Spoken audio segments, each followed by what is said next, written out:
Welcome to the Typical Sportsman podcast. I've got Mr. Cody Rich, Rich Outdoors, greatest mustache in the game. And he just recently launched a new company.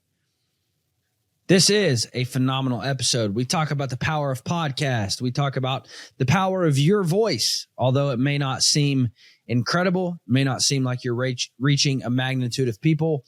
We talk about doing what you love for nobody else other than yourself. It's an incredibly inspiring episode. We then get to hear from Mr. Cody on some of his biggest elk hunting tips. You want to kill bigger bulls more consistently? Cody's your guy, and he shares with you some of his tips on how to really hone in on killing big bulls and really attacking an area and learning that area well. And then we get to hear all of the details on his new Bridger watch. Guys, it's a really fun episode. It's brought to you by my friends over at 2O, who offer you some of the greatest Western gear I have ever put my hands on. It's also in an incredibly sexy pattern. I would highly encourage you to go check out 2O. They have built some incredible gear that's not going to break the bank. One of my pet peeves is guys who spend all of this money on camo and then they can't even afford to go on the hunts that they bought the camo for. So go with a company like 2O, who offers you incredible gear, technical, purpose-built gear that has sexy camo patterns on it. And then you still get to go on all the incredible hunts because you can afford it. Guys, 2O offers you incredible gear at a great price. Go check it out. Let's jump in with Mr. Cody Rich and talk about the power of your voice, doing what you love for you. Why? Because that's how it's sustainable. That's how it actually matters and actually means something. And learn how to kill bigger bulls more consistently. For the true sportsman, it's more than a pastime. It's a way of life. Embrace the lifestyle of hunting, fishing, and the thrill of the wild. Live the life. Be typical.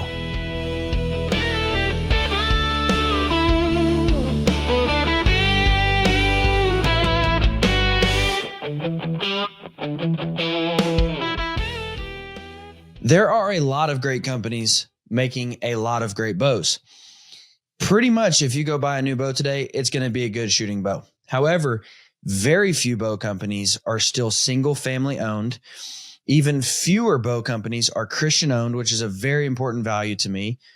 And third, very few companies are really looking to push the needle in innovation. That is why I align myself with Prime. Prime, when I made the switch to Prime and I got my hands on this RVX 32 right here, I spent so much time with that bow. I put so many arrows through it. I took it on several different hunts in several different climates and put it just through about anything you can put a bow through. And it performed in every way that I needed it to. It shoots really well. It balances really well. Super high quality. The materials that go into it are great. And then in 2025 comes the form, which just goes to show you that Prime is really looking to move the needle in archery innovation, which is something that's important to me. So guys, that is why I align myself with Prime. I would highly encourage you to go to a Prime dealer and shoot the bows. I would highly encourage you to go to g5prime.com and check out their full lineup. Prime makes a phenomenal bow, but it's also a company that I can feel good about standing behind and supporting. So go check out Prime for your next bow.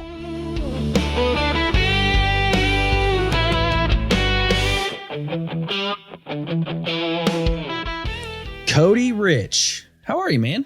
Good, buddy. Happy New Year's. It's a new year to me. Yeah. New Year's, same me. New Year, same me. Yeah, no, 100%. Like the whole, I'm going to lose weight and crap. That doesn't happen. You know, I used to think it does, but no, man, I'm excited. 2026 is going to be an exciting year. Got some things in the works. Just chatted with a guy yesterday. Actually, one of the most exciting things for 2026 for me, I'm going to go back home to the Ozarks in Arkansas, chop down a tree and have a bowyer make me a bow out of that tree and then hunt deer with it. So that's my project for 2026. My big project. And so I'm excited, man. 2026 is going to have some exciting things, and you've got some exciting things for sure that just launched, and I'm excited to watch them grow. Yeah. I mean, it feels like it just launched, but I've been doing it for 3 years. So it feels like I get to tell the world. So yeah, I think like 2026 is going to be very exciting. It's cool to like, the thing you've been working on for a long time to get to bring to the world and kind of show everyone, it's a little bit nerve wracking, a little bit exciting, like all those things. So I can see that, man. I can see that. No, we were chatting before, and I knew we had met before. Turns out it was at a Pope and Young convention. But for those of you who don't know, if you're scrolling through your podcasts and you see the dope dude with the awesome mustache and the green glasses, that's Cody Rich. And I love that, man. I love just I love the look of it. Give us an introduction to yourself, man, before we kind of jump into this. Yeah, I actually do a couple different podcasts. I've done podcasts since 2015, and I started a podcast just to kind of meet people, ask the questions that I didn't think were in magazines at the time.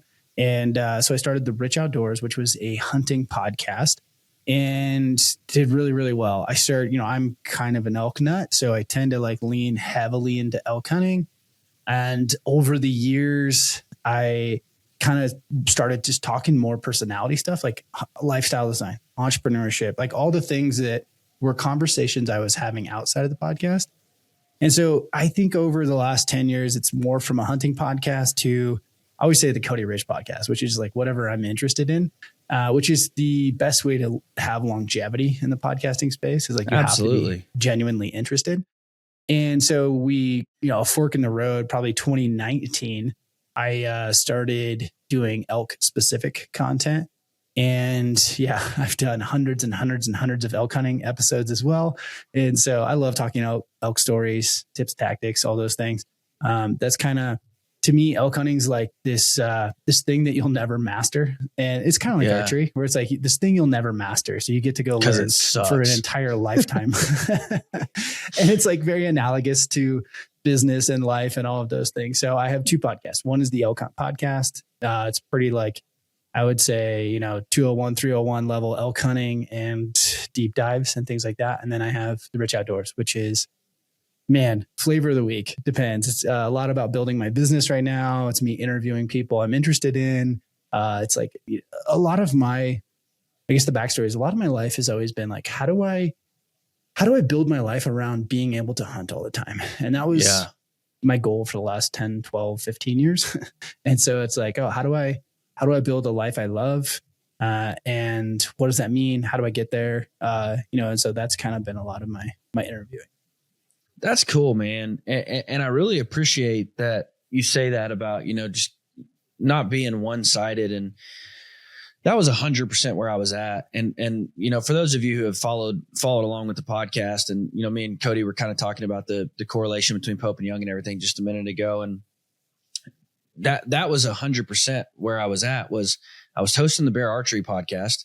Well, it specifically had to be archery content. I couldn't talk thermal coyotes, couldn't talk fly fishing, couldn't talk, rock climbing, whatever. Kayaking. Man. It was specifically archery equipment. And then we launched the Pope and Young podcast. So again, it was strictly bow hunting. Pope and Young is archery exclusive. And so it was all bow hunting. And at the end of that year, I did that for 5-6 years. And then the opportunity came up where Nexus Outdoors, which if you're not familiar with Nexus, they own Scentlock, they own Blocker, they own 2.0, they own Hardcore Waterfowl, Whitewater Fish. And so the opportunity came up to move away from Bear, work with those guys.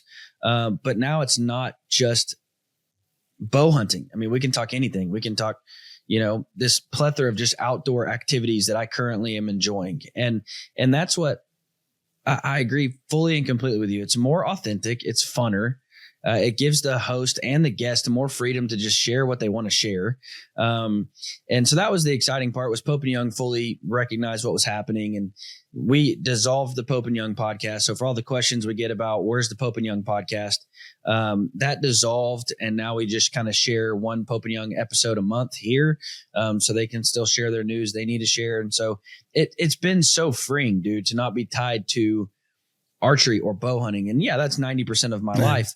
But again, I want to go out and shoot raccoons and thermal coyotes and fly fish and camp, whatever, all these other things. And now we can finally kind of have those more episode specific type podcasts. And so I appreciate that you say that, man, because I've gotten a lot of questions about why and why did you make that decision and why did you do that? And I love Bear Archery as a company, but it was just time for something new. That's what it was. And it's so true. I mean, like, I think, I struggled with this for a long time, and it took me a while to give myself, the grace to say like, oh, I'm going to talk about entrepreneurship. And that seemed like such a left turn from a hardcore hunting tips and tactics podcast. But like, it was like, okay, either I stop doing the podcast or I just talk about what I want to talk about. And I think it's interesting. There's a lot of podcasts in the world right now. And from a listener's perspective, generally speaking, there's a couple different types. There's like the guys who want hardcore information, or elk hunt's a good example, because it's like, if you get into elk hunting, you want to know everything. You want to listen, and like you're very like, okay, I need this, whatever. It's for the season of your life. I would say, generally speaking, like maybe elk hunt's one of those things you can listen to for a long time. But like, there's going to be a point where you come into it and you're very excited about listening to that content. Right. And then there's the types of content where you're like, I like hearing this, or, maybe before hunting season, I listen to Pope and Young stories, because I'm like, I'm going on this big archery hunt. I want to get pumped. I want to get motivated for archery. And so you're going to listen to some stories and things like that. The podcast, I think, when you look at it from a perspective of like, what was the end goal? And I've come to this over lots of years, but for me, it was never like, oh, I need to be the most popular. That was never the point of it all. To me, I wanted to create content that I didn't feel existed. That, now it's like that stuff's everywhere, YouTube, and there's people that do it way better than I do. But to me, the biggest aspect of a podcast is a networking tool.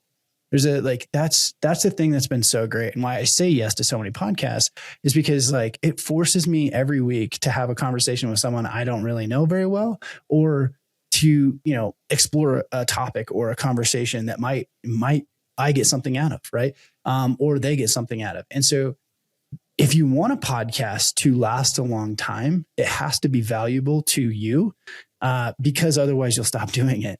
And I think this is where people struggle, is they're like, I'm going to start a podcast. I don't want to say it's for the wrong reasons, but they think they have to get popular. They think they have to talk about topics that are going to do well and those things. In my mind, it was never, okay, how do we build the most popular podcast? How do we build something that's going to benefit me for a long time? And that's the networking tool, right? Like, this gives me the ability to go talk to anyone in the world. Like, that's the reality. And I think you kind of have to be good at it, or else, you'll fade out. But at the end of the day, if that's your goal, is like to stay inquisitive. And this is why Joe Rogan does so well. Like, the dude is just the most inquisitive person you've ever met. He is genuinely curious and wants to talk to people. And I think when people start saying like, oh, I'm going to do this and it'll be successful, or it's going to help my business or whatever, they just position it differently. Right. Versus like, who am I interested in talking to? Who do I want to like have a conversation with? And sometimes you don't know how a conversation is going to go. Sometimes it's good. Sometimes it's bad. But here's what I don't, some people get so caught up, like you said, on popularity and how big can the podcast get? How many listeners can I have? And I've talked to so many, I don't want to say young podcasters but people who are just trying to start their podcast. And, they're like, oh, dude, I'm only at 100 listeners. And I'm like, have you ever spoke to 100 people in a room? Like, have you ever stood on a stage?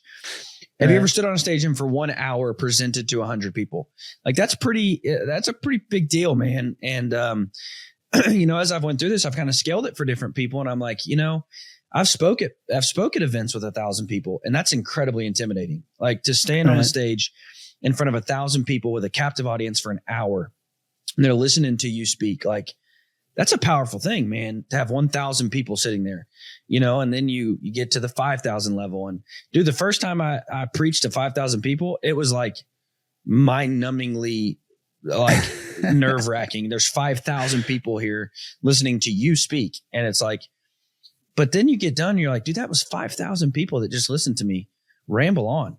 Like, and then you take that into a podcast platform. And when you really wrap your mind around trying to imagine like, okay, I'm standing on a stage and there's 200 people who's watching and listening to me, like that carries a lot of weight. And so I don't get caught up in what the numbers say, because man, 100 people, that's a lot of people to stand in front of and talk to. Like, that's not a small crowd. And that's where I get on the whole popularity thing is like, dude, if 100 people value what I have to say, where they want to listen to what I have to say for an hour, like that's good for me. You know what I mean? Totally. And I mean, like as marketers, you know, you and I are both marketers. So like people tend to think that podcast is top of funnel. Like it's reach, but it's not. It's mid funnel. It's like building that relationship, right? Yeah. Like people who've listened to me for 10 years, they know me better than most of my friends, right? Like 100%. And like I meet people who, and this goes back to like launching Bridgers. Launching Bridgers is not going to be a success. Well, it's not going to only be a success because we built a great product, because I spent 10 years building trust in the industry and relationships. Like, you know, when I think about why, you know, this project will be successful, and people will say like, oh, well, you have a podcast, you know, you have a pretty good audience. Like maybe that, I'm like, that is nothing. That is nothing compared to like, I have, I don't know, probably 1,000 episodes. That means I've done 1,000 interviews. Let's just say 20% of those people are really good friends and feel like they owe me something, or they would help me. They have trust with me. So it's the power of your network, right? We all know like your network is your net worth. 10 years of podcasting builds a great network. And now I have the friends to go push it. This is like, you know, I can use Remy as an example. Like I built a relationship with Remy over 10 years. And now I can say, hey, Remy, I'm building this project. Do you want to help me? I can go to almost every person in the industry and say, here's what I'm doing. And like, no offense to Garmin, but Garmin doesn't have that. They don't have the time in the game, right? I mean, they make a great product and they're a product focused business, but they just don't have the relationships that like we have inside the industry. And so like, that was the value. Was the value that I built the biggest audience? And no, the value is that like I was a good human and I made a lot of friends. I built a large network. And like when I had something to go push, I did, you know, now I have that capability. And then you also have from the consumer side, it's like, you know, I've built trust. Like people trust me because I've put out a ton of great content over 10 years. And so it's like, oh, this dude does things right. Yeah. And that's where, you know, again, going back to like just the power of that number is like, dude, that's 100 people who aren't listening to you because of any cool marketing scheme. It's 100 people listening to you because they value what you say. Like, and that's why I tell people all the time that, you know, while you say it's a mid-level, you know, kind of the funnel, it's also a powerful piece of the funnel, in my opinion, because those hosts have audiences that trust what they say. So it's not just, you know, it's not just Remy saying, dude, check out the Bridger watch. It's people who trust Remy who are hearing him say that. And that's, you know, that is powerful in my opinion. And, you know, to your point, I'll never forget when Brandon over at Garmin called me to get part of my network. In other words, he was saying, can you connect me with people to push this product? And I'm like, dude, you're Garmin. Like, you need my network? Like you're Garmin. But it goes back to what you said. Like, trust. I've built a network. I know the people, you know, they wanted to get in touch with the hunting publics and the Remy Warrens. They already knew Remy. You know what I mean, though? They wanted to get in touch with these people that I had a network with that they didn't. And it's like, man, there's a lot of power in that. And so while, it's only, you know, again, going back to it might only be 1,000 downloads an episode. Like, to me, the power is in the network and in the fact that there's 1,000 people that trust enough what I say to listen. Like that's, man, it really is. And that's why, like, I also think podcasting is super humbling because you realize like, man, without the 1,000 people like that trust my voice, this is pointless, you know? But there's 1,000 people that every Tuesday morning want to listen to what I have to say like that. It's special, man. It really is. That's cool. I mean, like it's gotta be similar, but very different from, what you do on Sundays, right? Like how does it equate? It almost fully equates. I mean, It's funny that you say that, because it's actually how I got into the podcast game. Way back in the day, there was a company called Powder Hook. They don't exist anymore. But I get a phone call from the CEO of Powder Hook. I didn't know him, but he said, "Hey, I heard you're, a big hunter." And at that time I was hosting a TV show for Mossy Oak. And he's like, "So obviously, you hunt a lot and the game of hunting, and you're a preacher." And I'm like, "Okay, like, I don't see where you're going with those two different things." And he's like, "Well, that means you like to hunt and you're good at talking." And I'm like, okay, like, I still don't. And he's like, "I want you to host a podcast for us." And I was like, "I don't know what a podcast is, but we'll give her a go," And he basically said that's what it is. It's talking for an hour, just about hunting and whatever else. And so started the podcast for Powder Hook. And when they dissolved, that turned into the Bear Archery podcast. And now it's the Typical Sportsman podcast. So I say it's a full correlation, man. I mean, it's two different topics. One carries, a lot more weight. I mean, one is somebody's eternal soul that you're dealing with, and one is the just the joy and the passion that we have in hunting. So one carries a lot more weight, but it's a full correlation, man. It's something, obviously I believe in both. I'm passionate about both, and so once a week I get to talk, for an hour about them. And yeah, man, I think it's a direct correlation in my opinion. Oh, I could definitely see that. Yeah, I can see that. And I could also see, like, it's funny that, someone put that together and that's how you got into podcasting. Yeah, so it's exactly how it happened, man. Now, before we get into, I do want to hear some details on the Bridger watch. Before we get into that, where do you live at actually? In Bozeman, Montana. Okay. I say Bose Angeles. I mean, I have a Bozeman address. I try to pretend like I live outside of Bozeman. And if anyone knows, like, I live more towards Four Corners. So, the best part about Bozeman is you're only 20 minutes from Montana, but there's a lot of upsides too. I mean, Montana's amazing. Bozeman's definitely the largest city I've ever lived in, and it's growing and has all its own problems. But at the end of the day, like, I think it's a really cool place. Bozeman is intense, dude. Like, I'm just saying, I was leaving not too long ago. I was leaving my boss's house, who lives in Missoula. And I was going down and I've worked with Schnees for years and years. And so I'm like, dude, I've never got to go. And so I'm like, let's just swing through Bozeman. And, me and my wife were both like, yeah, Bozeman, like, that sounds, cool. And then we get there and I'm like, this is like stinking Chicago, bro. It's like, it was intense, man.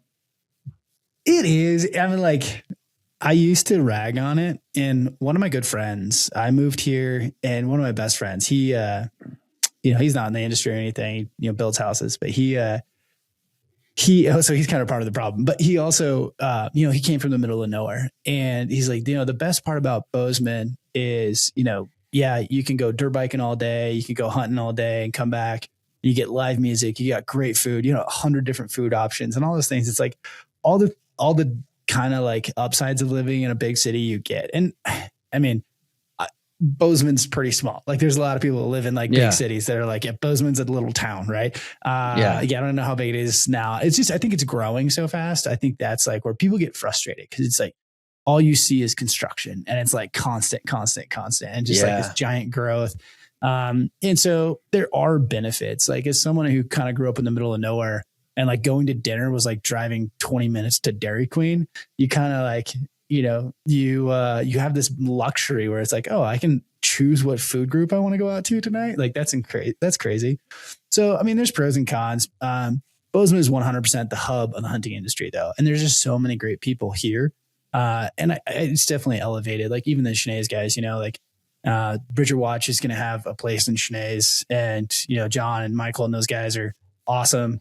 That's going to be kind of our little hub, or I guess our first storefront, if you will. So we'll have the watch in there and things like that. And so, I mean, I couldn't think of a better place to build what we're building. And it's like, I look at it as seasons. Another huge aspect I like about Bozeman is, like, someone who grew up in the middle of nowhere, your kids have so much they can do.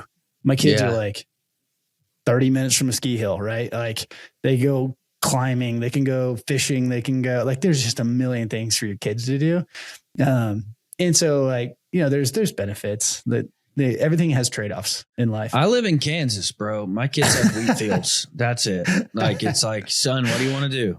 Wheat field. Like, that's all we got to work with. You can shoot a rifle 6 miles if you want, because there's nothing in the way. But it's either windmills or wheat fields. I went K through 12 in the same building, and it's 2 stop signs back to back, and it's farm fields as far as you can see in any direction.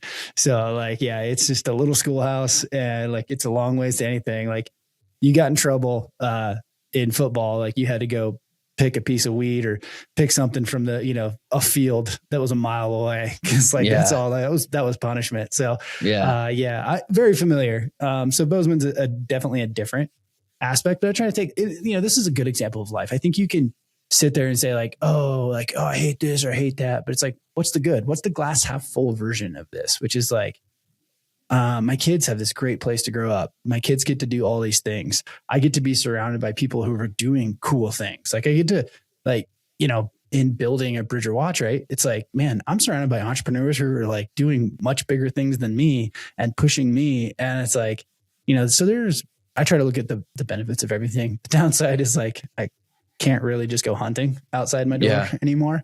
But everything has there's pros and cons. Yeah. Couple fun facts. Population is 59,400. In 2020 it was 53,000.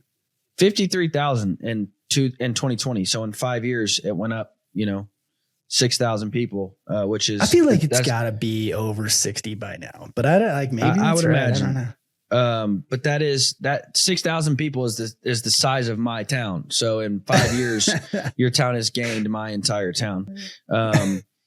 Bozeman is recognized as one of the fastest growing micropolitan areas in the U.S. I don't know how you define micropolitan, with its population growing over 50% since 2010. So that's an insane stat there. Another cool thing about Bozeman, the median age is quite young, around 27 people or 27 years of age, which is, really young. But again, going back to what you were saying, dude, I live 20 miles from Wichita, which is 400,000 people. That again, Bozeman seems really small in terms of that, but then you go to Bozeman, and I think why it seems so busy is because it's 59,000 people in a really small area. I mean, Bozeman's not big as far as size wise. And so it seems like it's just cram packed.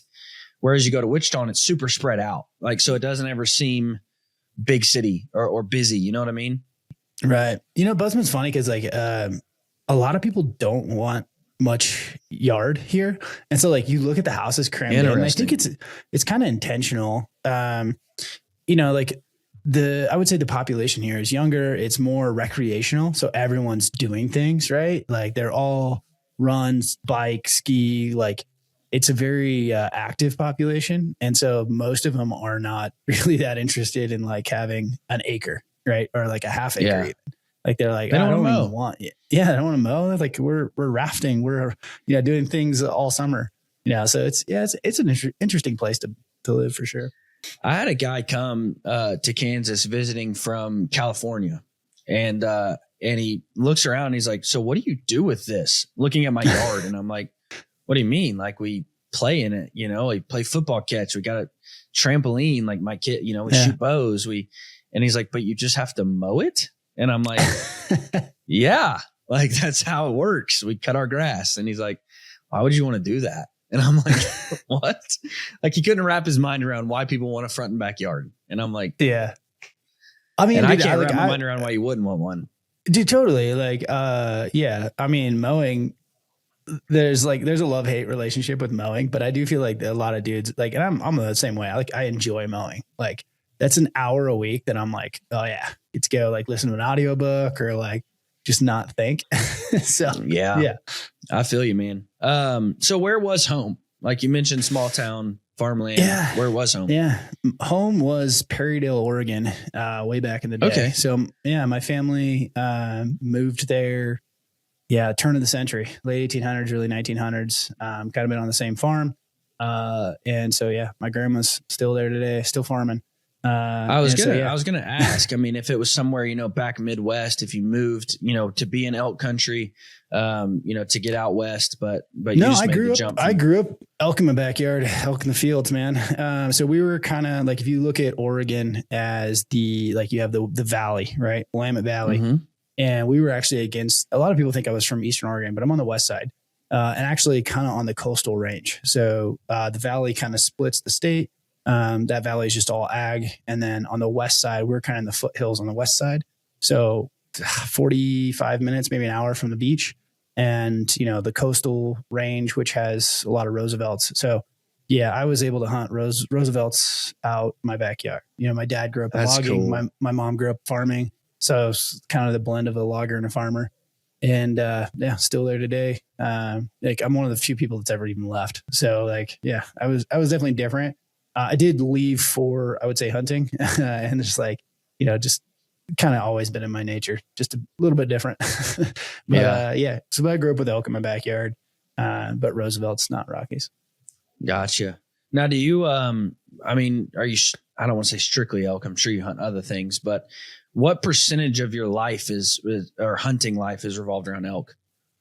Yeah, that's a good question. When my wife and I met, I was like, but I told her, but I only hunt elk. And she always makes this funny comment, until coyotes, until ducks, until deer, And it's like, I grew up doing it all. And, elk is definitely my passion.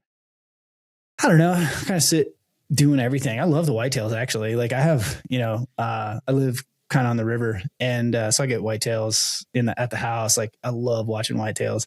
I do it all. I travel, I bow hunt, I rifle hunt, I do it all. There was a long period of my life where I was I thought it was bow only. I was pretty anti-rifle guy. And, then got into rifle hunting. I was like, oh, that's actually pretty cool too. And, and so I do a little bit of everything. I would say elk's my favorite. Elk's the thing I'm going to focus on. Even when I look at 2026, I feel like I didn't focus enough on elk, which is funny. And I was like, 2026, I told my wife, I was like, no, nothing else. We're nothing in September. That is my elk season. Cause this past year I had a mountain goat hunt, totally epic. And I don't want to belittle that at all. It was really cool, but to do it in September was kind of a lot. And then the year before I moose hunted, and it's I don't know, got this vendetta against moose. Cause it's just been, I've been on multiple trips, still haven't got it done. I was like, nope. Nothing in September. I'm hunting elk, So that's kind of I hunt a lot.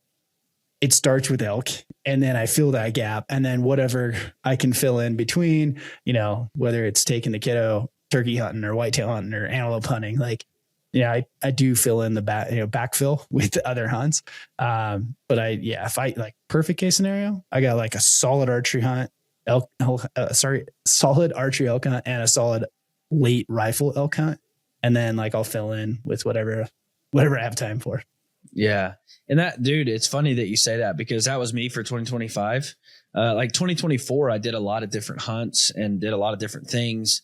And then it hits, November 1st. And I'm like, crap, dude, I didn't even hung a tree stand yet. I hadn't even got cameras out yet, dude. The rut is starting and I'm way behind the 8 ball.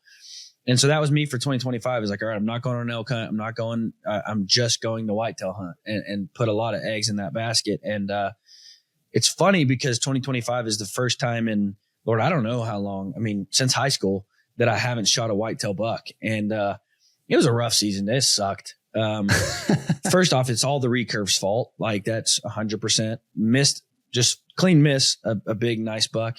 And then shot one in the shoulder, never found it. And so I'm like, dude, the recurve is stupid. Those in 2026, you're going to build your own. Yeah. Hey, don't add salt to this wound, man. I've already thought about that. But here's what's going to happen. I'm going to go out and just smack a doe with it and then pull out the compound. Put it away. Yeah. But I told, I was telling the guys at Prime, they sent me the new divide and I'm like, hey, I'm going to shoot it and do, kind of my first initial thoughts.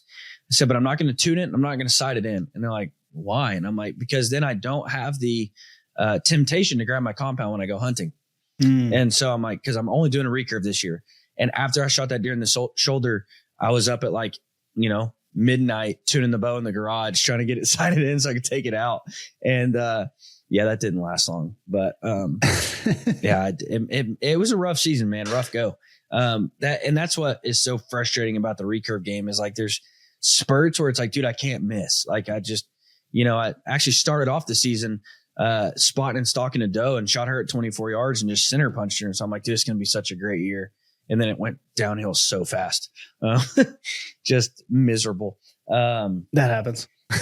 Yeah, it does. It does. So where's your favorite place? I mean, or where's your favorite place to go elk hunting? If you could pick a spot on the map and say, this is where I get to elk hunt next year, where would it be? I don't have one. Outside of like the crazy draws of like, well, if I could draw this, like, of course, but like just your normal hunting areas, where would be your favorite? I'm a continuous like seeker, and I love going to new places. And so I don't really have, it's probably my biggest flaw as an elk hunter. I do think that like if I had one spot, I would be better. So I tend to like, be a rambling man, so to speak. Yeah. And so I don't really have one. Like a part of me, I love going to new states. I love finding new places. So I've just accepted that. Like I could never be the guy that has like one elk lease and I go to that spot. Like I enjoy e-scouting as much as hunting. That is like going to be hard for some people to hear. It's like, it's the planning, it's the preparation. It's like the excitement of the unknown is what I actually seek. Like what's over the next ridge. And that's probably a character flaw, but like, regardless, like that's the part I love about hunting, which is like, let's go somewhere new and whatever. And then, going back to places you've been to it's fun, like a few years later. And so like, you kind of have like a rolling, like, oh, I want to go back to this place. It was so epic. It's never as good, but I digress. Yeah. So to me, it's like, it's all about finding new places, going to new habitats, new, whatever, trying to figure things out. I find joy in finding elk. Don't get me wrong. I love killing elk. Enjoyable. To me, finding elk is like, I don't know. That's where I get the most excitement and the most joy, because I think it is like so much of the planning, the figuring, the like, putting all the pieces together, that when you do put that all into one big one, you're like, I did it. And so that for me is kind of just where I'm at. That said, like there are a few places I love to go back. Montana is one of those, I would say.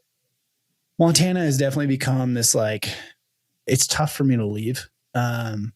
Hunting where like these places, right? And a little bit of that, there's some search in there where I'm like, there's so many places I want to go to in Montana. And I say this all the time, is like, when I lived in Oregon, I used to hunt and just like, how many elk tags could I get? And like, there were seasons I had 3 elk tags and still would maybe kill 1 elk. Right. And it's like, I would be in New Mexico and Idaho and Montana and Oregon. Like I remember one year I had 4 elk tags, and it's like, when you have 4 elk tags, you don't have time to hunt any of them very well. And so like, I'm very much at least a point for me, it's like, I want to spend 30 days in the same place, maybe discovering new, like micro new, right? Like 30 days on the same hunt, at least, and covering lots of ground. Like that's, I want really good tags. And so for me, it's tough to leave Montana from that perspective. It's like, I'd love to like just hit this mountain range and figure this mountain range out over 30 days. Like that's enjoyable. And less so of like, let's bomb to New Mexico and hunt for 5 days or 3 days or like something crazy like I did when I was in my 20s. So that's just kind of where I'm at in my like personal journey with elk hunting. Is like, all right, those types of adventures. It's funny that you started off the way you did and then ended the way you did, because at first I asked Remy not too long ago, like, what's your number 1 elk hunting tip? And he's like, well, don't pass a bunch of elk to go find other elk. Like, find a spot you can get to a lot more often and learn that spot and find that spot. So at first, when you started off, you're like, dude, I don't like to learn a spot. I want to go everywhere else. I'm like, well, Remy would tell you not to do that. That was my first. Totally. And like, he's 100% right. If you want to get good, but like when you've done it for 30 years, like, and that's like, it's a character flaw. Don't get me wrong. Like, I'm not saying like, here's how to be a better elk hunter.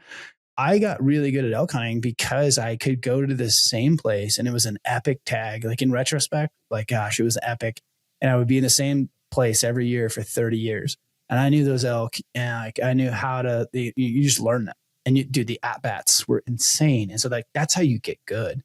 So when I say it's a character flaw, it's like, the what's over the next ridge is not always the best trait to be a good elk hunter. It's, it has its downside. Well, and I used to remember hearing guys talk like that because growing up, in Arkansas, I mean, we had our back 40. That's what we hunted on, It's like that tree stand's been there for 97 years and we know where the deer are coming. We know where they're going. Like, and I remember hearing people talk about like learning the land. And I'm like, how do you not know it? Like, how do you not know where you hunt? You know what I mean? Right. And then the first time you go out west, it's like, oh, I get it. Like I'm a really small guy, like, and we live in a really big world and this is a massive mountain.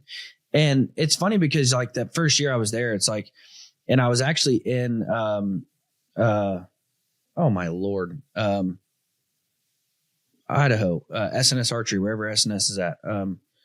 Outside of Boise, Yeah. Boise National Forest is where I was. I don't know why I couldn't think of that.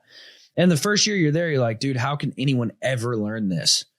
Right. And then you get there the next year and you like remember a whole bunch of stuff. And you're like, oh, I remember seeing that bull over there. I remember seeing that bear down there. I remember, and all of a sudden you're like, how did I remember that? And you realize like, dude, even just 2 years at a place, you've got so much more intel than just going in blind. You know what I mean?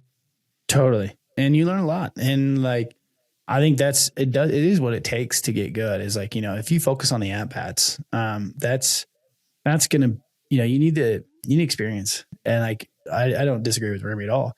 But for me, it's just like, again, the people who want to explore new ground, it doesn't make you more successful. Like if anything, it's in spite of that. Yeah. No, I got you.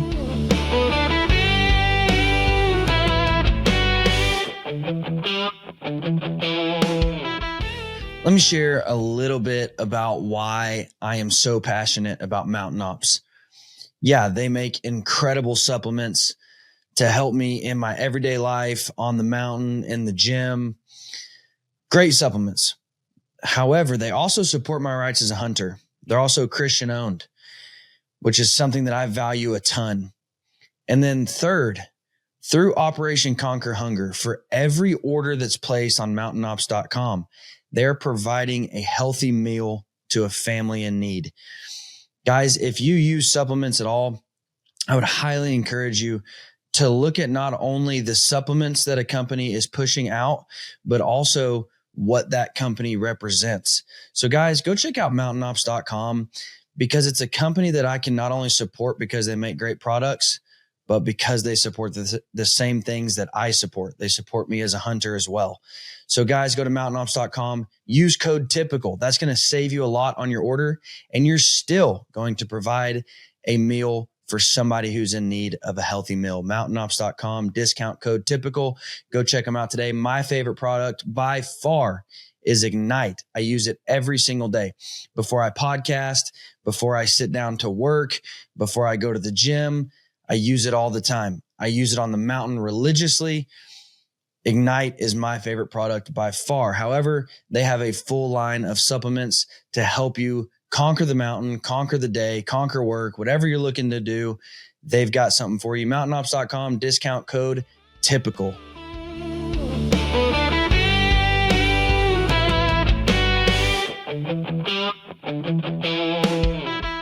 So with that being said, like you mentioned, loving e-scouting and just looking and finding new property and new ground, and new areas. What's your number one tip in kind of dissecting that and putting a game plan together how you're going to hunt it? Yeah, I think my big tips are, build a system. And I think, the rambling is where you actually don't find success. So if you have a system that you can repeat and build around, like that's important.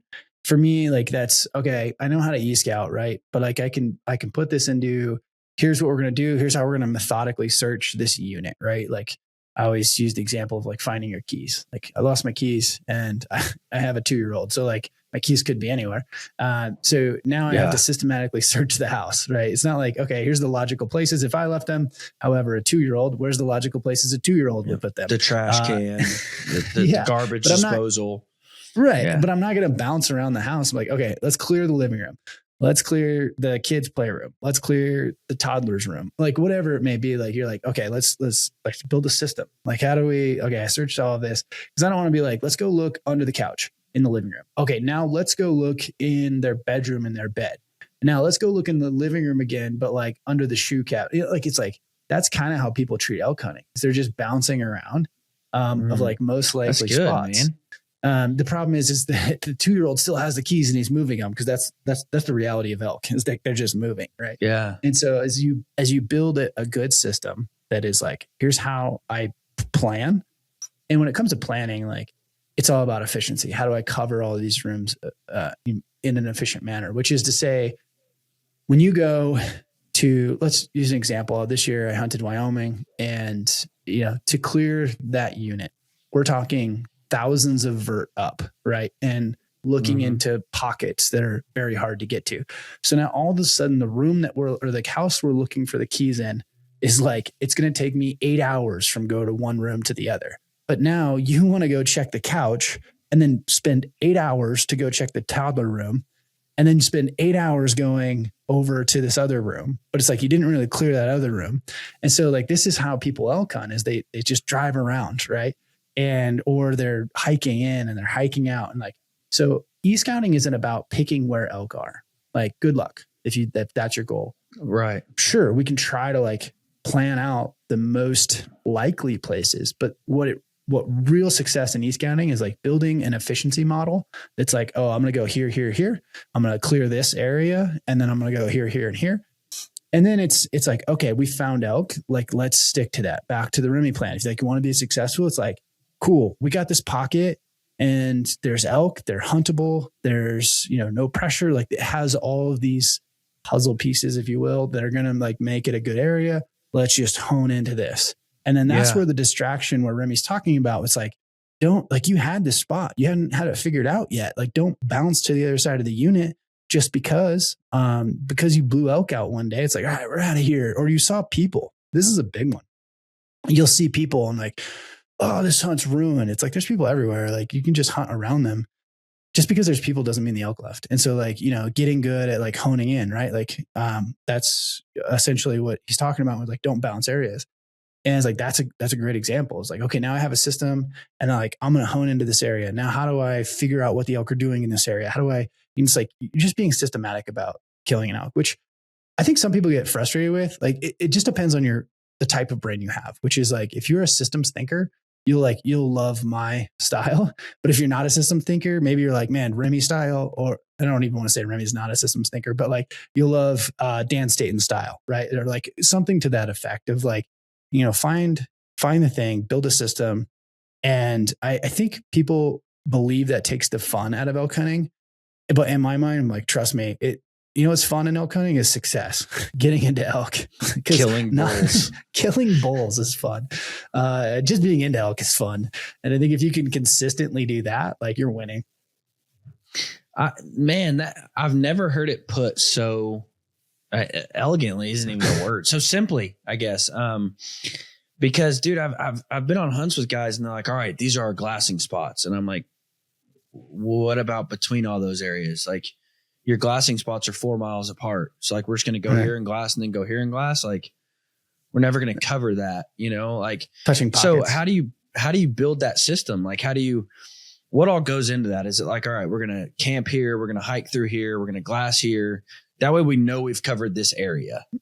Yeah, it just depends on the terrain and the type, right? So if you're somewhere where like glassing is fairly predominant or doable, I should say, it's like, oh, let's e-scout all the glassing knobs. Like this is for open country. So let's e-scout all of our glassing knobs and our like, areas of interest, if we will. And then, how do we link those together? And I think a lot of the problem is like, I'll pick on those guys, for example, which I don't even know if this is true. So, but like hypothetically, I'm like, oh, this glassing knob, I can look at this area. And then I have to hike in to a different glassing knob. That's just spot checking, which is not like unrealistic, but like best case scenario, you're like, ooh, I could actually build this route where I line up these 3 glassing knobs, right? So it's like, I'm gonna check here, camp, check here, and kind of build a little bit more of a system.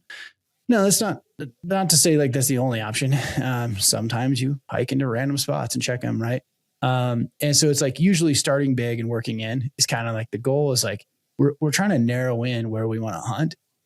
There's two kind of trains of thought. A lot of people tend to just like pick little micro spots and check them, right? And that's sounds like what your buddy's doing. I don't want to like pick on him. I don't know. But like generally speaking, like let's go check this area. Let's go check this area. But in my mind, it's like let's start macro. And then like, we're just trying to narrow this in, like where are the elk, where are the humans, and what's huntable. That's kind of like the big picture, right? And then we can like, oh, this basin or this little pocket is like, okay, we can work with this. Like, let's figure it out until we screw it up. And then we'll make it, restart over. But like, generally speaking, that's kind of how my brain works on it. I think a lot of people tend to just bounce around and they're just looking for elk, right? Like, elk are this mysterious thing that they can never find. And like, they kind of just pocket check. So it's difficult. Yeah. Well, and the reason I ask is because I have, been on hunts with guys, and I'm not the type of guy, like if I go on a hunt with you, I'm going to submit to your plan. I'm not going to be the type of guy that, argues with you and says, well, let's do this instead. Like, and I've been on hunts with people like that, and I leave and I'm like, dude, we could have been hundreds of yards from elk.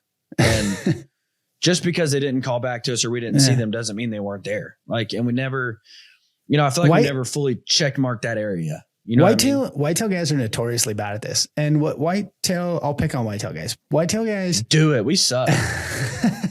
No, it's just like, you're really good at like, you're actually really good at understanding the micro, which is like, okay, I know this area. Here's how the deer use it.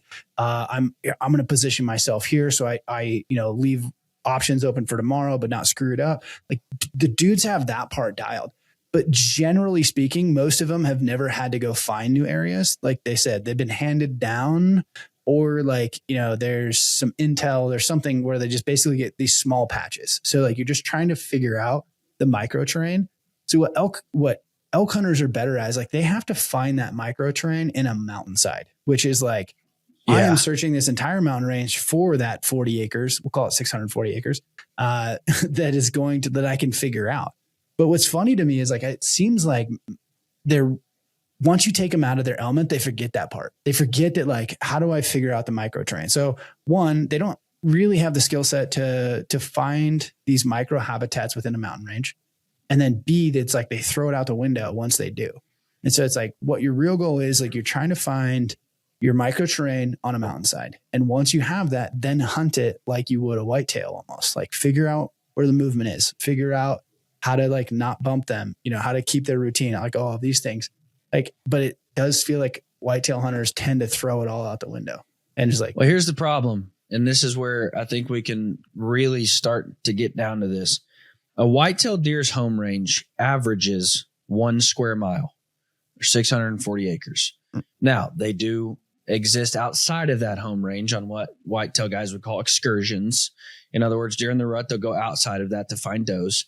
But the majority of their life is lived within that 1 square mile. Right. However, if you look at a bull elk, it don't even give you an average. It just says spans from several thousand acres to over 70 square miles. An elk home range can be.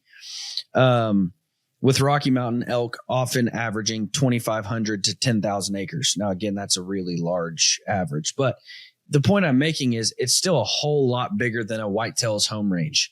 And so we can look at the micro pockets and realize like there are deer who live in here and never leave this area.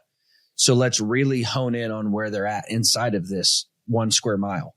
And Kansas is really easy because I say easy, hunting's never easy, but in that 1 square mile, you might only have 40 acres of woods. So it's like, all right, I know they're living in this 40 acres. They're bedding and living in this 40 acres. So you can really narrow that down. And then it's just figuring out the trails they're using to get from bedding to food and food to water and really pin them down. So we are good at looking at micro areas because we realize that the deer live in this micro area. And then when you expand that out onto elk, it's like, okay, well, this bull could have been here today and tomorrow morning it's going to be a mile away.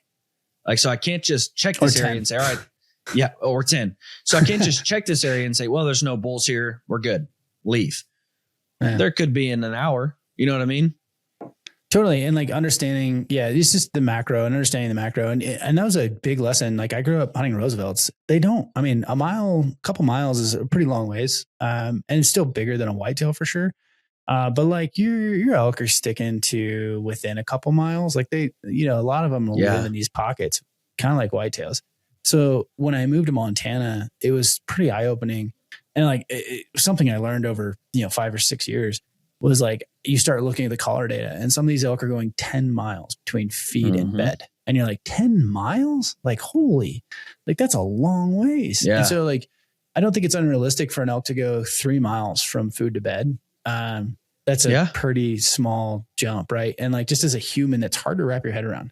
When you start talking tens of miles, like it's really hard to like, that's your micro terrain, like literal micro terrain. And so it's tough to take the same frameworks that and apply them to that. Yeah, 100%. Speaking, that leads me into a question, and I don't want to derail our conversation because I really like where it's going and understanding these home ranges. Where do you stand? And feel free to say whatever you want.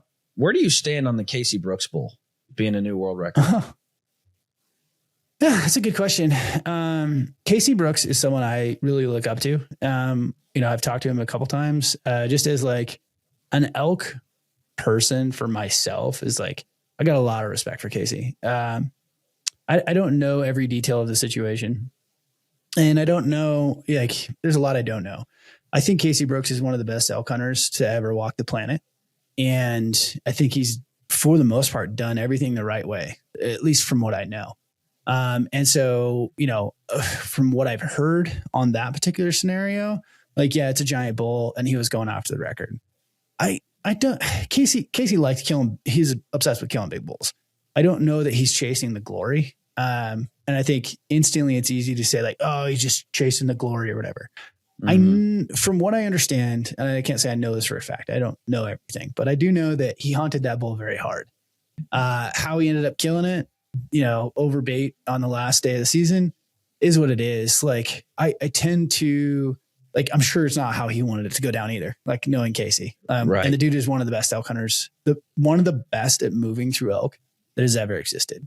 So like he has the skill, and I don't think you can say like, oh, he shot it over bait or whatever. Cause he does have the skill to kill that bull on the hoof anywhere in the world. It just didn't work out. And that's unfortunate, and like the way, like this particular bull, right? It's like, I don't even know if let's just assume there was pictures of it behind people's houses and stuff like this. Roosevelt's like, even where I grew up, I know a gray bull. I have a great example of this. Like I know a bull, very similar caliber that I grew up. My neighbor picked up the sheds every year. And you know what? In the off season, this bull was pretty dumb. I never found him. I don't even know where he lives. Like that bull, no idea. And like people would catch cameras of him, game cam pics, random places, right? I know exactly how he got killed, and it wasn't magical, right? Like it was, late season, somewhere he shouldn't have been. But like, man, I have so much respect for that animal as like a bull. Just understanding his life, that bull went some places, and it's unfortunate when they get killed, like in their like kind of wintering range, right? I don't know. It's kind of a weird situation because like a part of me is like, it kind of sucks he got killed on the wintering range. Like he was, that's what happens when they become the biggest bull in the world. Like the price gets too high and someone's going to pay it, right?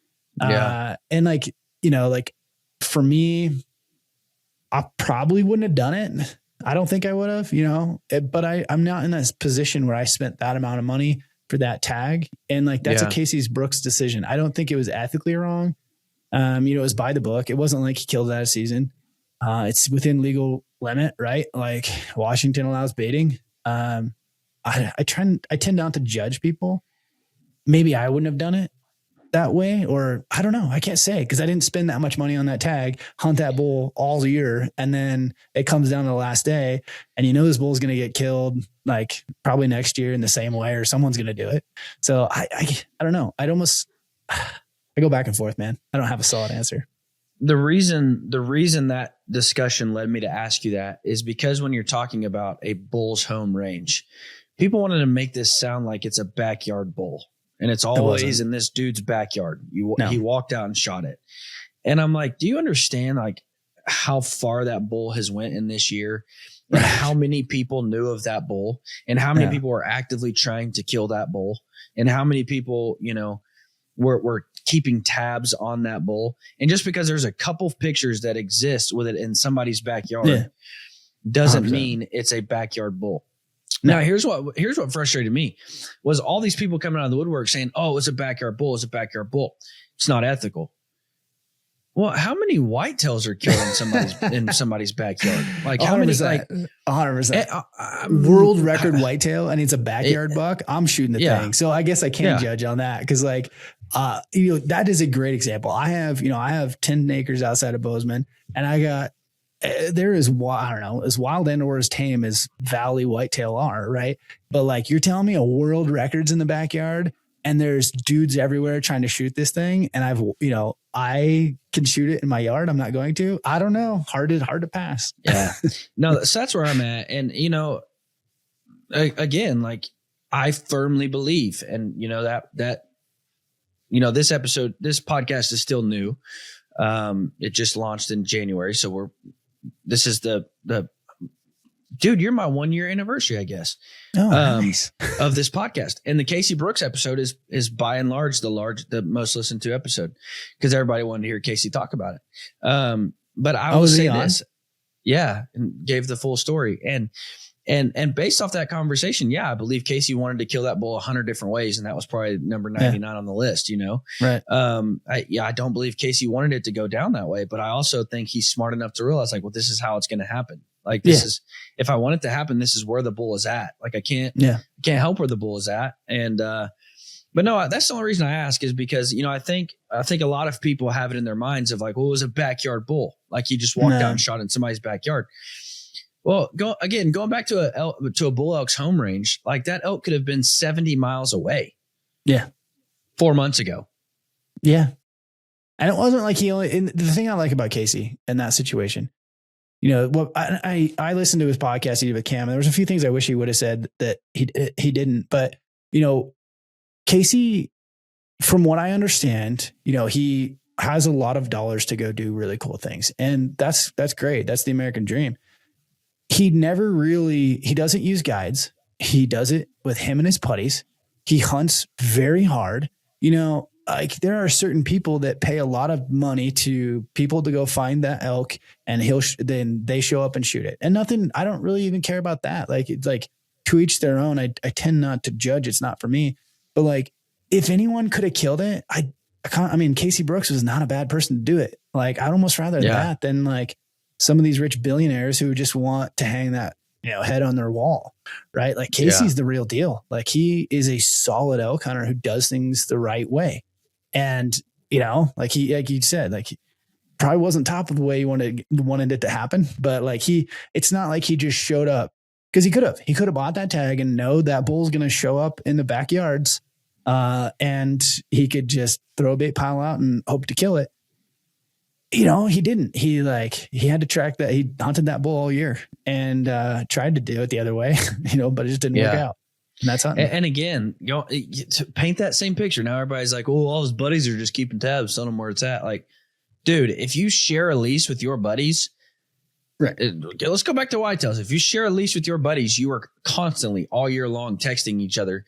Oh, did you just see the big 8 just went by the maple tree? Like, we just got a picture of him. He's by the maple tree. Well, for 3 nights in a row, he was over in this area. Like, you're doing the same thing, just on a much smaller scale. Like, right. Again, man. But he didn't pay someone to sit out there and watch that bull. Right. And then he shows up, right. Like it was and so, I'm with you, man. Do I wish it could have happened in a cool, epic story? Like, yeah, absolutely. Yeah. So does Casey. But I'm not one to say it shouldn't be a world record. I'm not, dude, the amount of people and I don't know how much I can say without getting in trouble, but people calling saying, hey, remove my bull elk from the category, because if that's how we kill them, I don't even want to be in the category. It's like, really, dude? Like, you want to go that far, like to take the recognition away from your bull because this bull was, I mean, it was ethically killed. It wasn't in a high fence. It wasn't, he didn't tranquilize. I mean, whatever. I mean, I don't know, man. So the frustrating part was like, just because you don't agree with something doesn't mean it was wrong.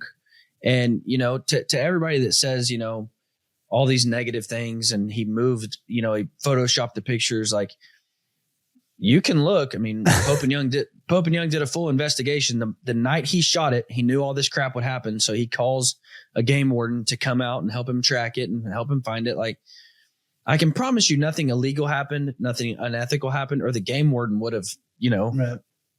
issued the tickets. So, again, I didn't want to derail our conversation, but due to the fact that we were talking home ranges, I just kind of wanted to bring that in light because, we didn't talk about those things with Casey. And so, that's what I wish that's the part I want to know. And I don't know if you talked about it on yours, but the part I wanted to know is like, he hunted this bull from the opener to the close. And he killed him on the close. Like, there's an interesting story there. And, like he, like there was a bunch of stuff that went down, like him getting in a truck wreck or wrecked his truck. Like, all these things that happened. And it was like, I think it's a really interesting story. And actually Casey was supposed to come on right before he killed that. I just haven't reached out.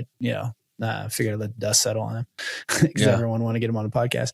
But, I would love to hear the story. Like, like chasing these bulls, because this is what he's good at. Like, he's the best in the world at like, give me an area of where one person saw the biggest bull that's ever lived, and Casey Brooks will track it down. And that's an impressive feat. Like, I know how hard that is. And going into that, like that's how I define a good hunter. Like, so many people ask me like, well, who's the best hunter you've ever met? And it's not going to be the person with the world record. It's not going to be the person with the most entries. It's not going to be to me, the best hunter is somebody that I can say, here's an area. There's bulls in here. Go kill one. They've never been there. They've never seen it. And they can go in, they can find the bulls and they can kill them. Like that to me is how you define a good hunter. And I've often said, to me, that's Frank Noska. Like, I could drop Frank off in the middle of the desert and say, there's some animals in there and he's going to bring me back something dead. Like that to me is how you define a good hunter. Yeah. And Frank is like legendary. I think Chuck Adams is that way too. Like, I mean, both those guys are just absolute savages. They have more record book entries than I have kills by like magnitudes, right? Like, it's just impressive, to do. And like, I think some people lose sight of what's important. Right. And like, especially in the bow hunting world, like people lose sight of, why we do this, what we do. And it's a catch-22 with like world record things, because I don't know that it's good to chase world records. Right. But like, they will always exist, and competition moves things forward. And I try to see the good in some of these things. Like, I just don't, never really ends well. I think anytime it's a win and a lose, because you get these, this bull that's like this amazing creature that is like just in awe. I'm in awe of that bull, the Washington bull. And it's really cool, but like, it's gonna be, it's going to be toxic in the community. Yeah. No matter what happens, it's going to be toxic. Well, and like you said, I mean, I'm not the one to say I'm going to go out and chase world records. I don't pass 125s to shoot a 160. Like I don't, homeboy don't play like that. And listen, dude, I live in Kansas, where if you wait long enough, you can shoot a 160, and I don't wait long enough. Like I don't play that game. But there are guys. I mean, you talk to Alan Bolin, and he passed however many legal sheep because he wanted that world record, and it's like, he's counting 3/8 of an inch on a sheep to kill it before well, that's a half an inch away from the world record, so I'm going to let him walk. Like, dude, to each his own. Like, if that's what you're out there to do, get it done, baby. That's not me, but if that's you, go for it. Yeah, and like the chasing the record, like chasing big animals. I don't like the term trophy. Like, it's like this, I always joke, I'm not a trophy hunter, I'm a treasure hunter. And I do think there's something to be said for like pushing yourself, right? Like, to something to like what Alan's doing is interesting. Again, not for me, but like, it's going to make him a great bow hunter. Even what like Noska's doing, like, he's got more entries than anyone or close or whatever. I don't know who's leading right now, but like, you want to be a great at this? You want to like dedicate your life to something? Like that's a worthy feat, right? Like it's gonna be tough. And so like, I don't know, like I think everyone has their own. I don't even know where I stand on that, but you know, it's again, not for me, but I have nothing against it. Cause I don't know that it, you know, maybe for some people, I think I understand the piece of the puzzle, which is that ruins hunting for you. Yeah. Right. And for me, I can see it. I've seen a lot of friends chase record book entries and things like that. And then they burn out on hunting. And like, my goal is like to do this. I want to keep getting better, but I also don't want to burn out. Like one of my friends, Jeff Helm, I look up to Jeff a lot. The dude's killed some absolute giants, but he gets giddy as a schoolgirl when he shoots a 5-point. And I was like, I want that for me when I'm his age, you know, he's like 10 years older than me.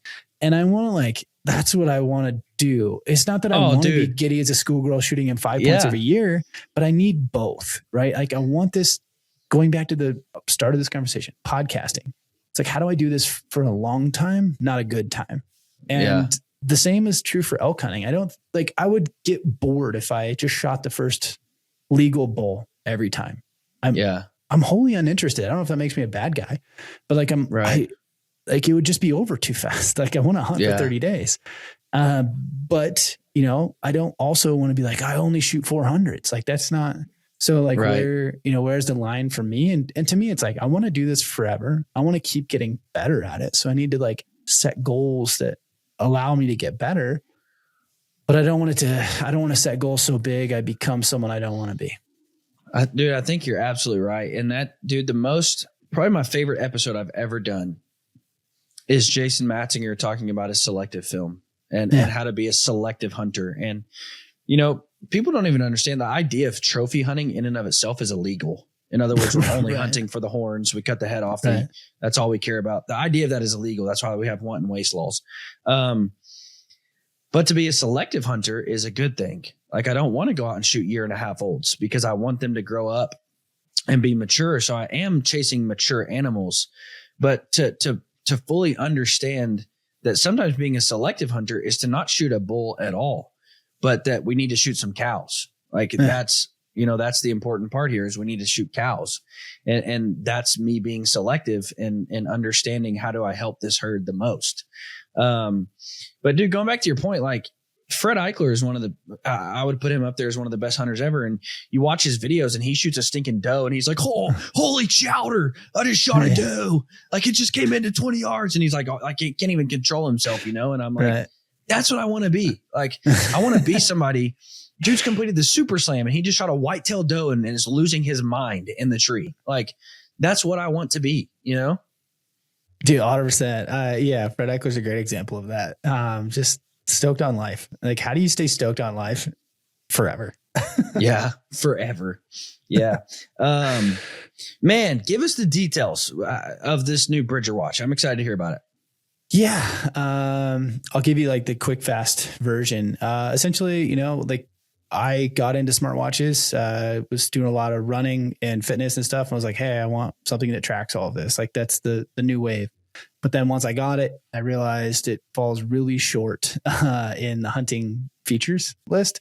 There's just things I wanted or things I thought would be different. First and foremost was like, man, the maps on this, I think we could do better. And so there's a lot of places I thought we could do better. And I guess I just thought so bold that we could go do it. And so I looked at the space and said, oh, this is growing. This is interesting, but no one's really building anything for hunters. Like no one is building a wearable that's like for hunting. And I think there's a lot of great features that exist in different wearables, but none of them had put all the pieces together and said like, hey, we're for hunters. And so that's what we did. We set out, it's like, oh, can we do this? And then the answer was yes, kind of, but you'd have to build everything from scratch. And so one of the, I think, holding principles that I've had from the beginning is like, we do this the right way, like end of conversation. And a lot of people said we shouldn't do this or we should do it this way or that way. And, one of kind of the guiding lights early was battery life. There was a lot of ways to do what we wanted to do, but you could never get the battery life. And to me, it was like, well, as someone who spends many days on the mountain and lots of 10-day expeditions, like it has to, like, that's the gold standard.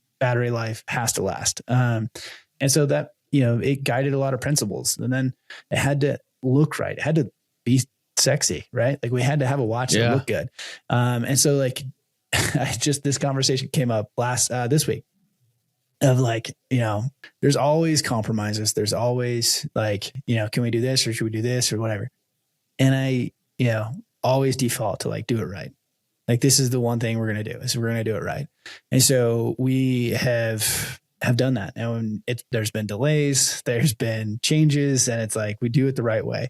And we just looked at the space and said, I think we can build a better wearable for the hunting lifestyle, which is, every other watch is very events driven. It's like it was built to go on runs, to do a workout, to do those things. And I think those are great. And they're a good starting point. But like, I always joke that like, you don't hit the button and start hunt, right? Like that's not how that works. Like hunting is a lifestyle. Like we train all year, we think about it, and all summer, we scout all summer.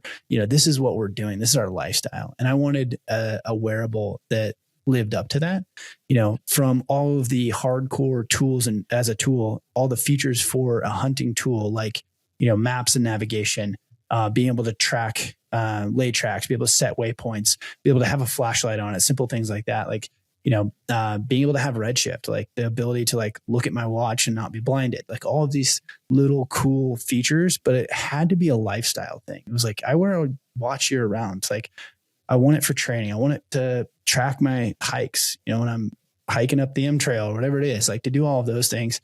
But I think there's a whole, like in this journey, there's a whole new level of where I think wearable tech is going to go. And I think we can do some really cool things for the hunting space. And like, I mean, anyone who knows me, I'm hunting industry through and through. Like this is our core. This is who we want to build for. Because this is this is what I need. I just built a product for myself. So that's kind of the short and dirty of it. Now, for those of you who listen to this, you guys know I love Garmin. I've worked with those guys for years. However, here's what I can tell you. I work with people because I believe they're the best. I work with people because I truly believe in the company, in the products. So here's what I can promise you. I will try a Bridger watch. And if I like it more than the Garmin, I will step away from Garmin. Like that's my promise. It always has been. Yeah. If I find something I like more, I just, let's use day 6 for an example. I left an aero company that had paid me for a really long time. For an aero company, they don't pay me, but I just want to use their products because it's a better product. Like I just enjoy the product more. I would rather not be paid and use products that I believe in 100% than work with somebody knowing there's something better out there. So that's my promise to you. I will try a Bridger watch. That's my promise to the listener. And if I step away from Garmin, it's because I truly believe the Bridger watch is better. That's my promise. I'll tell you my concerns, and you can kind of, either say like, yeah, that's a true concern, or, here's where we're going to do that. My concern is the customer support on the backside. If I know if something wrong happens at Garmin, they've got a team of however many people that can fix it. Where do you stand on that? That's at a low bar. I mean, I hate to pick on Garmin too much, but like, I feel like they're pretty low bar to beat. Like when I first set out to do this, it was like on the fitness side and the health side, I was like, man, we got to be as good, but like, I think our mapping could be a lot. Like we just got to beat Garmin in mapping. Well, that's a very low bar in my opinion. And, then it was like, oh, well, really kind of the whole operating system. Like, I think we could do this a lot better. And so from a product standpoint, I think they're not hard to beat. I think Garmin's problem is that they have such a large customer base. It's really hard to innovate. And also when you own 90% of the market, you don't need to innovate. And so it's a giant risk. So they just test the living crap out of everything, because like if they release some change and 1 million people buy it, or 1 million people buy it and it's wrong, like that's significant damage. But like, why take that risk? Why not just not innovate? Because who's the competition? Like, it's not better.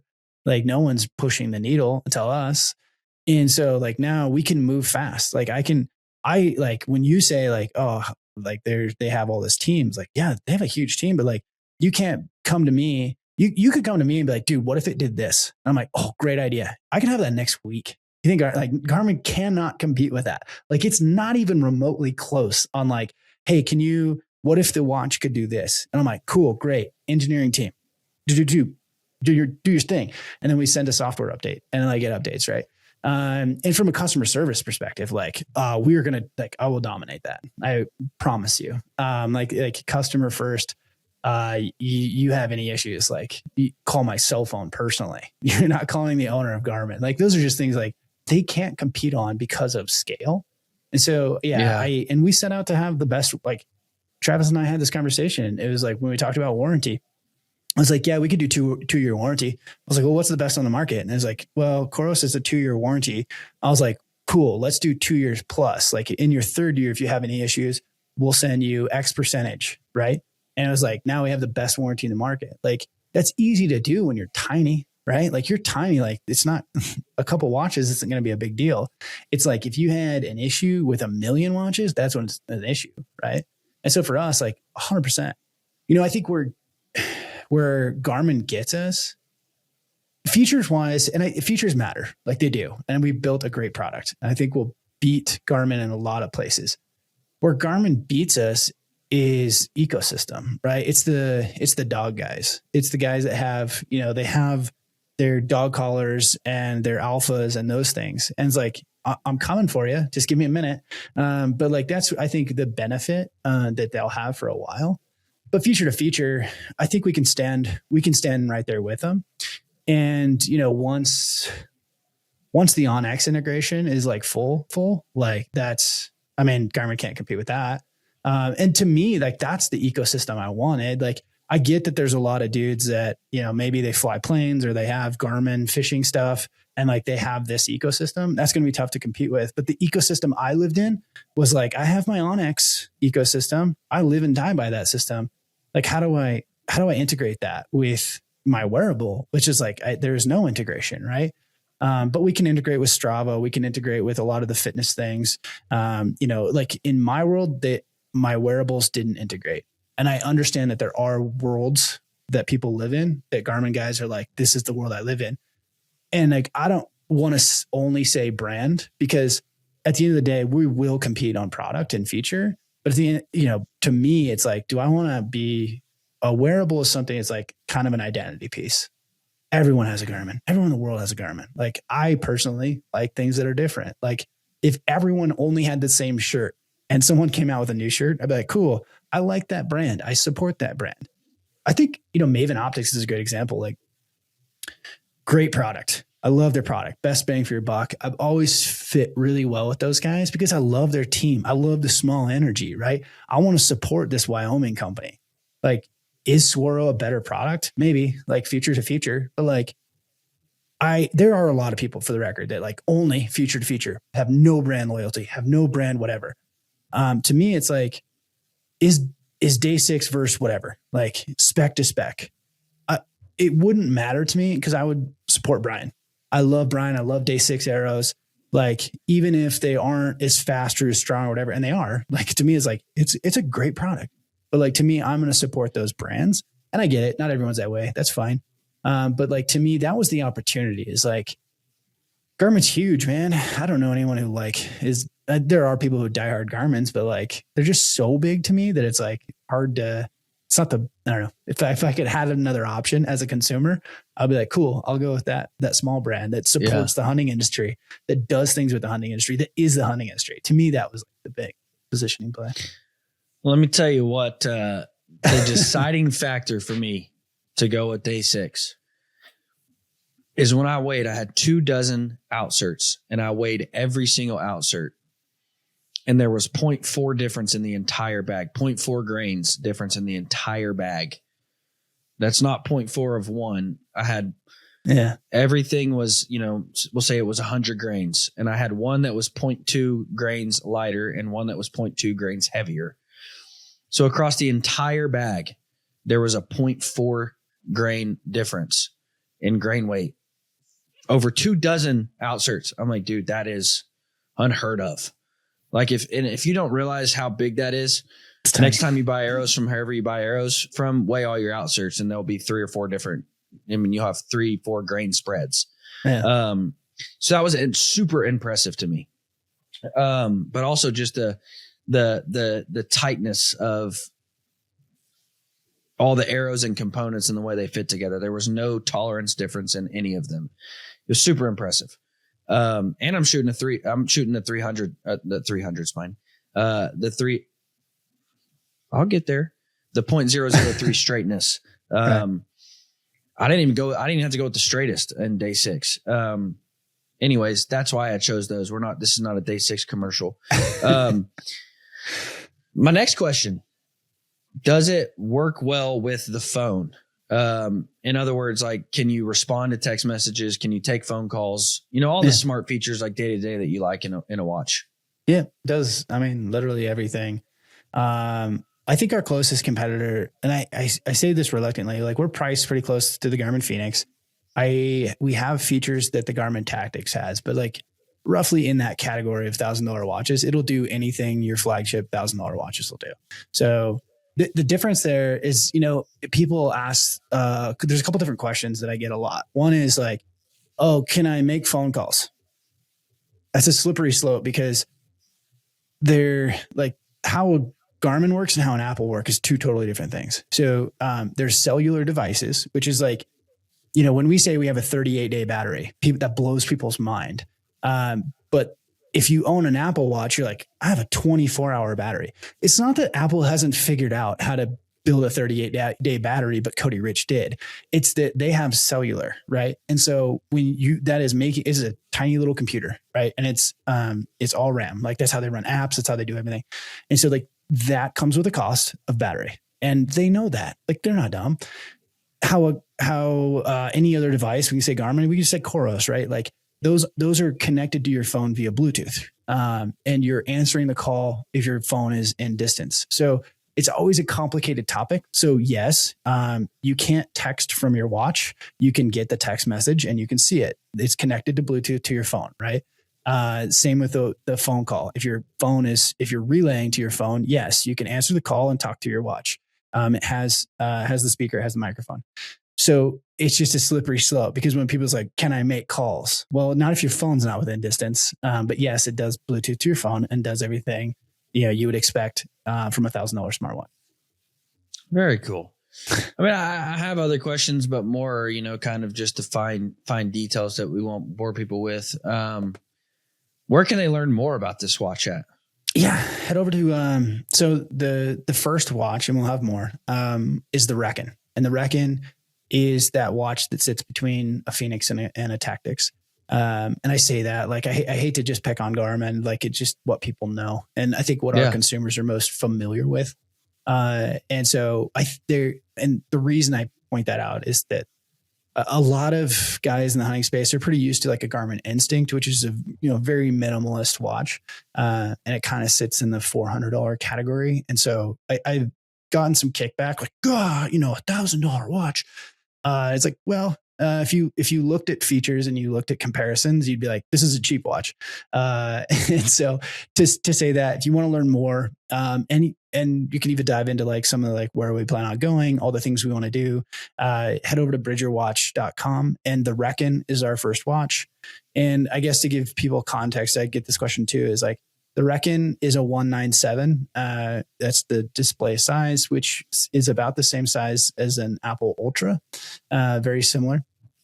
And then, so it'd be like your bigger Garmin. So technically it's it's like, what is it? 50.25 or something like that. 255, comparatively to a little bit narrower than your Garmin 5.1. So a lot of guys are used to the Garmin 5.147 conversation. So this is a 197. It's a little bit bigger. Now we do plan to do a smaller version in the upcoming future. With that said, again, battery life has been a very big North Star for me. So if you want battery life, you want the best battery life on the market, you have to have the little bit bigger watch, which is how we accomplish that. So I always say, like, when I tell people that we have crazy battery life, and we could actually talk a little bit about that, but it's like, in smartwatch mode, we get 38 days. Backcountry or hunt mode, we can get over 90 hours of GPS tracking. So my goal was like 10 days of hard use. I mean, that's 10 days of 6-7 hours a day of tracking. And I don't track that much, but, and then I think it's 75 plus days right now for, battery save mode. So kind of depending, but we built a ton of like customizability. Is that the word? Ways to customization. There you go. You're smarter than I am. We built a lot of customization to where you can change what, you use or don't use, things that other watches didn't really do. Because, we always say we're a lifestyle operating system, not an events operating system, which is pretty nerd speak, but long and short of it, lots of battery modes, ways that it works in the backcountry, things like that. So, yeah. Well, listen, here's what I'm going to tell you. I've got a saying that I use a lot, and that is, if it's good enough for Remy, it's good enough for me.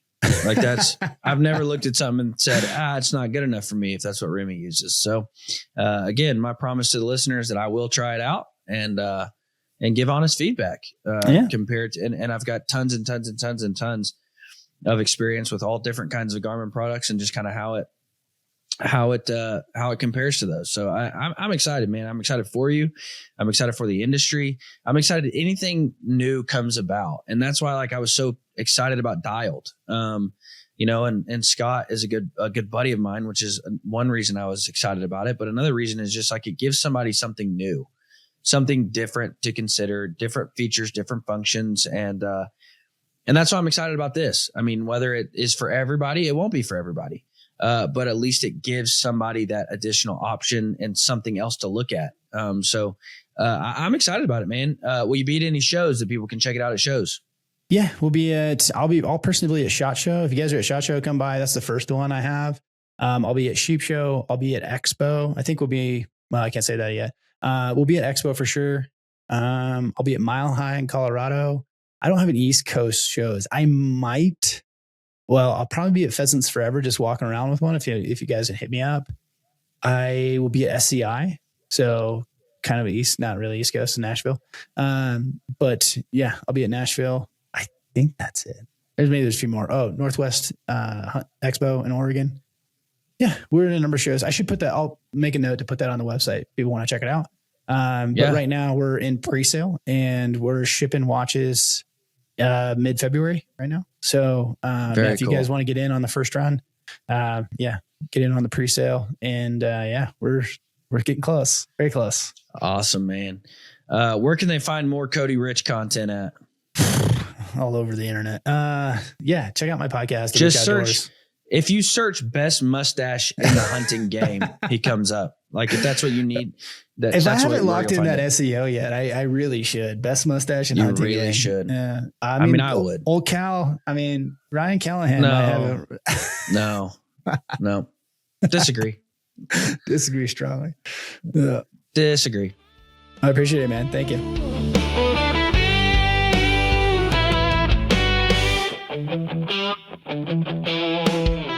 There are very few things that I have with me every time I'm in the outdoors.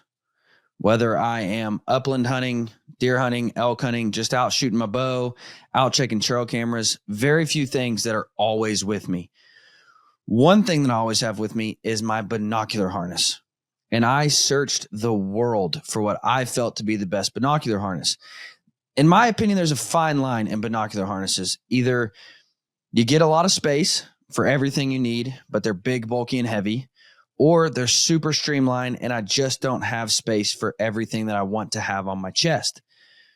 Alaska Guide Creations makes phenomenal harnesses. Guys, I wear them all the time. I wear my harness probably every day at some point in my day. And so comfortability is important to me.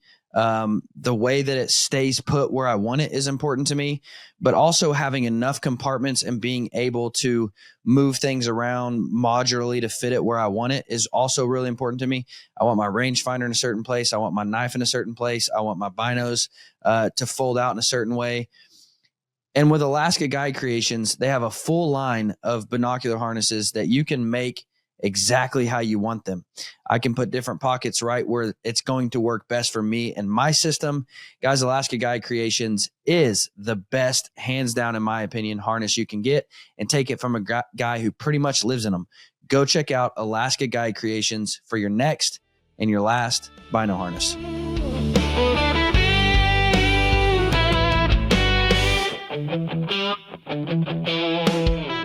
Guys, go check out Cody Rich. Go check out the Bridger Watch. Thank you guys so much for listening. Have a fantastic week and keep the dusty side up.